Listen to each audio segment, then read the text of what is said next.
Welcome. You're in the Beat Sessions. I'm your host, Mitchell Weary. It's Friday, October 21st. Hope the week has been good to all of you.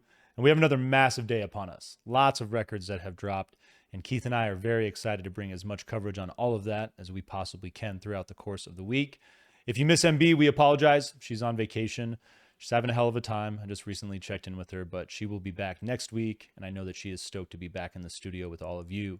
It's a big day. We could have let off with any number of records, but if you subscribe to the channel, and if you know me, you probably guessed we got to kick it off with my girl Taylor Swift and this new record, Midnights. This is studio album number 10 for her. I love that milestone and her follow-up to 2020's Evermore. She also released Folklore that year, establishing herself as a musical chameleon, essentially. I love that about her, though, and her artistry. She's said it, first and foremost, that she is a songwriter.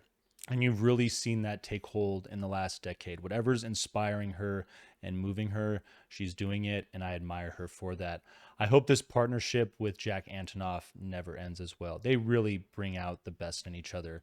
Started back with 1989, but you really see it come center stage on the last three records, and it's a great dynamic. It really strikes me as, Taylor coming at him with an idea. This is the type of album I want to make, how I want to approach it, and he just takes her by the hand and says, I will guide you along and help you tinker with this thing and perfect it. And they skip into the woods and make a record.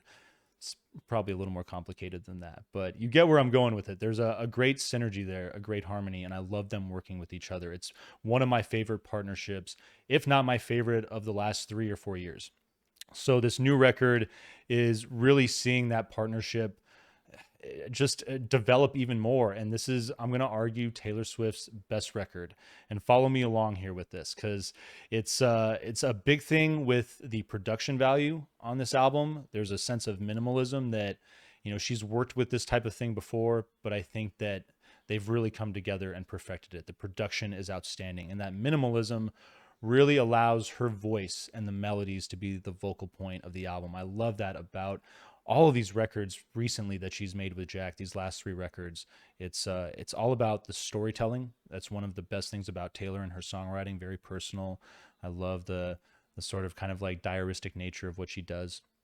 But it's perfect for the feel of this record and for the last two records and just about anything that she does. I think that's what's really established her as one of the best songwriters of this generation. She is fantastic, but this new record with the production, with that minimalism, you get just a great atmosphere in all of these songs, really. But what I've noticed in working with Jack starting off in 1989, and as their partnership has developed, and as her artistry has gone through these changes, you can see the control over her voice improve. And I think that we are really seeing it at its best right now. The control of her voice, the melodies, the different harmonies that she's layering over different moments in this record are absolutely outstanding. She is killing it on this album, and it's another great, lyrically another great album. Lots of personal writing coming into play here. This album is it's big on concept. The title comes from the idea, these 13 tracks written, in the night, and really getting to the core of vulnerability as far as feeling lost in romantic love, feeling vulnerable as far as your worth, maybe in your job or in any place in society. She really does a nice job of tackling all that, and that's another great thing about her too, is that I believe she's roughly 32 now, and she's matured, and you can sense that in her songwriting. It's lyrically, it's arguably her best album to date as well for that reason. She's not shy with the F-bomb on this thing as well, so if you're accustomed to Taylor not swearing, do be do be cautious with that. She's getting pretty real on this thing, and I dig it for that reason. But the moodiness of this record, it's dark. There's just great textures and layers with those synths. They're really simple, and that's what's so great about Jack. It's one thing that I think he does really well, is just these different layers and the background that a song sits on. It's like he's just marvelous, and the work that he's done with Taylor, I think, highlights him at his best when he's doing that. So I love that she continues to team up with him and to write songs, and I love that that partnership really has started to dominate her creativity. It's really paying off with big dividends. This thing kicks off with Lavender Haze, mid-tempo beat, soft synths and vocals to kick this thing off. I love the melody that's established here. The minimalism, phenomenal, and it's really establishing the feel of what you're going to get from start to finish on this record. Maroon is your second track. This might be my new favorite Taylor Swift song. I absolutely cannot get enough of this track. First time I heard it, I normally don't do this, but I sat there and I hit repeat probably a half a dozen times before I listened to this record in its entirety. Got to that second track and just couldn't get past it. I love this song. It's dark, it's moody, delivering more of that great minimalism. And this is one of the things that I think Taylor does so well in her songwriting. And in this song in particular, there's this hopelessness that you feel with your desires, this this longing for a lover or for something else in life. She's able to capture this intensity of that specific thing just being intangible, and I love that about her. When she's going to that kind of dark place, she can really capture it so well. The mood of this song is exceptional, and I do love the lyrics as well. Anti-Hero, your third track, bit of that 1989 feel, capturing that 80s pop feel. And there's moments on this record where she's tapping into that, and I love that about this album as well. But this song got these really nice layered 80s synths, some pulsating ones, some atmospheric ones. It's great coming together. I like the vocal. Did you hear my covert narcissism disguised as altruism is the line in that song. That's some good stuff right there. I absolutely dig that. She goes on to say, like, your favorite politician. But, I feel like a lot of people this day and age are mimicking their favorite politicians. I wanted to talk about MIA this week, but I decided just to not even go there. Based on her comments, like, I don't even like to say the C word on YouTube because it's just a very sensitive thing that, you have to tiptoe around. And I just don't even want to have to deal with that. So it was unfortunate not to be able to cover that record, but I'm glad to be here covering Taylor, and I'm glad that she's bringing the thunder with lyrics like this. I mean, it's really, like I said, some of her best songwriting musically and lyrically. And no doubt, in my opinion, I'd argue that this is her best record to date. Snow on the Beach featuring Ms. Lana Del Rey. I love the imagery, just that song title, the lyrics, the mood that she's capturing, the picture that she paints with this song is absolutely stunning. I love the strings that usher this track in. Really nice little intro there, and the feel of this song is going to capture Lana's music nicely too. It really feels like a great collaboration in that regard. Taylor coming together with Lana, both of their sounds mixing together. It's a cool track. I really dig it. You're on Your Own, Kid, your fifth song. More of that realism as far as the lyrics. I like the thunder that she's bringing on this song, just being honest about the BS that you have to deal with as a woman, especially in this industry, a very male dominated industry. And Taylor is a woman that has navigated it incredibly well, incredibly gracefully. And there's just another reason to love her. I mean, there's a million reasons that you can just stack up on top of each other. She is so elegant and so graceful, and a damn good songwriter. First and foremost, before she's a musician, she's a songwriter. I love that about her. But this particular track, you got this bass drum, vocal, and guitar that open this thing up. It's got kind of more of a rock and roll feel. Slow build is fantastic on this thing, capturing more of that 80s feel, I'd guess.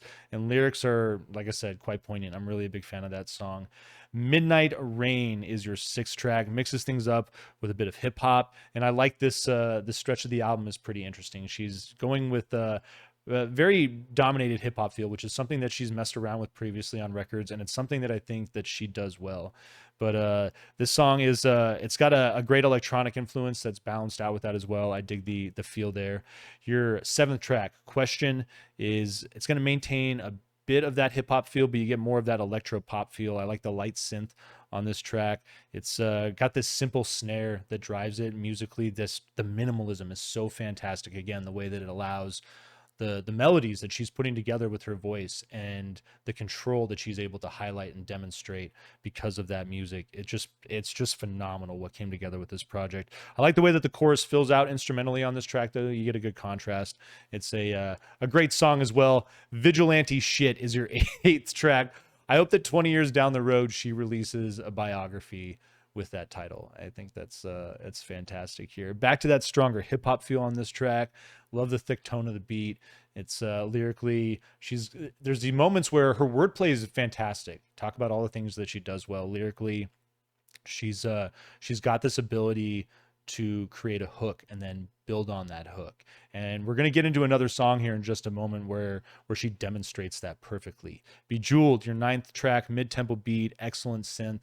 I really just love the simple four chords, excuse me, that hit perfect on this song. It sounds timeless. Seriously, this thing, it sounds like it could have come from the 80s and any decade from there on. And another attribute of why her songwriting is so strong. She has that ability to just sound timeless on so many tracks. Labyrinth is your 10th song. Organ intro, I like the feel of this song. You got this soft bass drum that enters, the textures develop throughout this song. Cool breakdown, and it just feels like the song falls apart and then it comes back together. And I'm really digging the way that this is the one track where she messes around with her voice a little bit. It's for as much control and for as much just elegance as she's demonstrating with the vocal element right now. I like this one track, that little bit of fun, that little bit of contrast. I think it's a perfect element, and it leads into Karma, your 11th song. This song is dope. I really like this song a lot as well. Lo-fi intro, you got this percussion and synths that just kick right in. It's got this pop feel that's got a little bit of hip hop drive to it as well. I dig the chorus and the way that this hook hits and the way that it continues to build. And it's just such a phenomenal example of how, a couple lines just aren't enough. She'll throw a hook at you that lasts an entire chorus. And this song perfectly demonstrates that. I love the delivery, the wordplay, the rhyme schemes. She's nailing it on all fronts on Karma. Really dig that. Sweet Nothing is your 12th track.